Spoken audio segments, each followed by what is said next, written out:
ये जो मैंने पूर्ण रंग के बारे में बताया है, अब ये पूर्ण रंग समाप्त हो गया। अब इसका तुम अभ्यास करो। ये नवीन प्रयोग है, इसमें तनिक भी चूक नहीं होनी चाहिए, ध्यान रहे। प्रणाम गुरुदेव। प्रणाम गुरुदेव। खुश रहो। कहिए कैसे आना हुआ?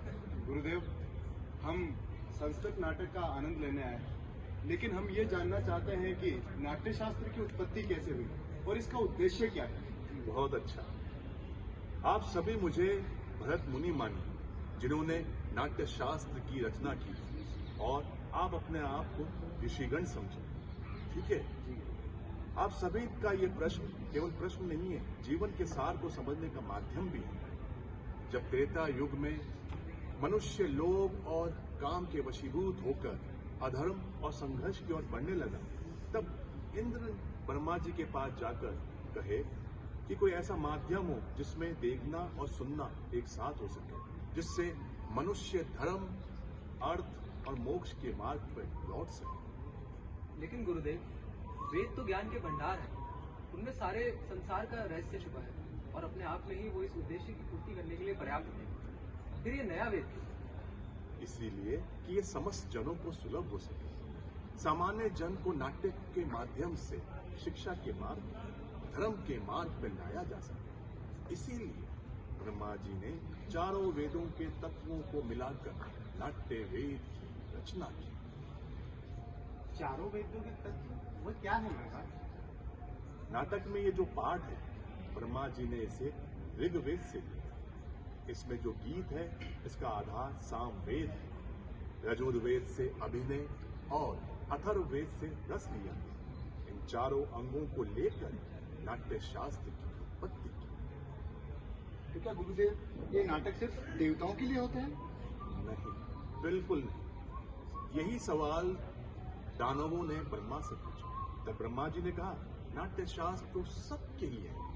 ये देवताओं, दानवों, मनुष्यों सबके लिए है, क्योंकि नाटक तो दुख से, थकावट से, शोक से पीड़ित लोगों को आराम देने वाला है। इसमें सभी समावेश होता है, शिल्प का, रस का, भावों का, शास्त्रों का, सभी का समावेश होता है। ऐसा कोई ज्ञान नहीं, ऐसा कोई कार्य नहीं जो नाट्य में ना दिखे।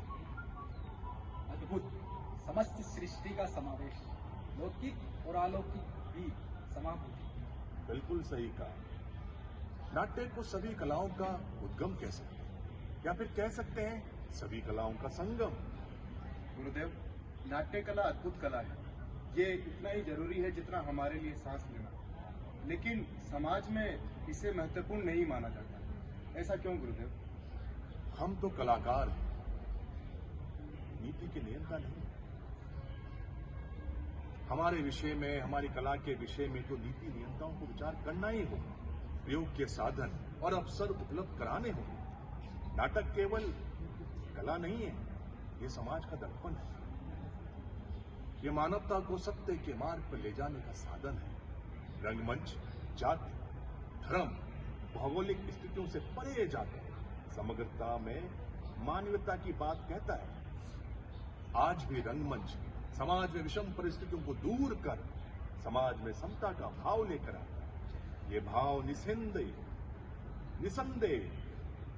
धरती को स्वर्ग बना सकता है। निसंदेह गुरुदेव, कलाविहीन समाज तो पशुओं का समाज है।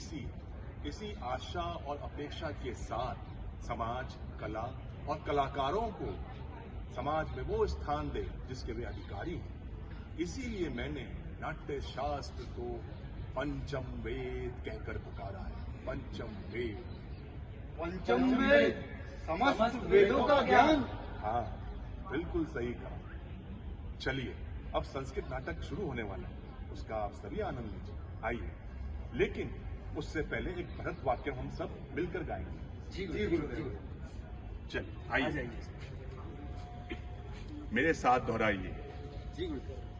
वृद्धि हो इस राष्ट्र की, वृद्धि हो इस राष्ट्र की, आशा सभी की पूर्ण हो, आशा सभी की पूर्ण हो, सृष्टि हो आनंद की, सृष्टि हो आनंद की, जग में संपूर्ण हो, जग में संपूर्ण हो, धरती सदा फूले फले, धरती सदा फूले फले, ऊपर विमल आकाश हो, ऊपर विमल आकाश हो, सज्जन रहे निर्भय सदा, सज्जन रहे निर्भय सदा, दुर्जनों का नाश हो। दुर्जनों का नाश हो। आइए जी गुरु। आइए।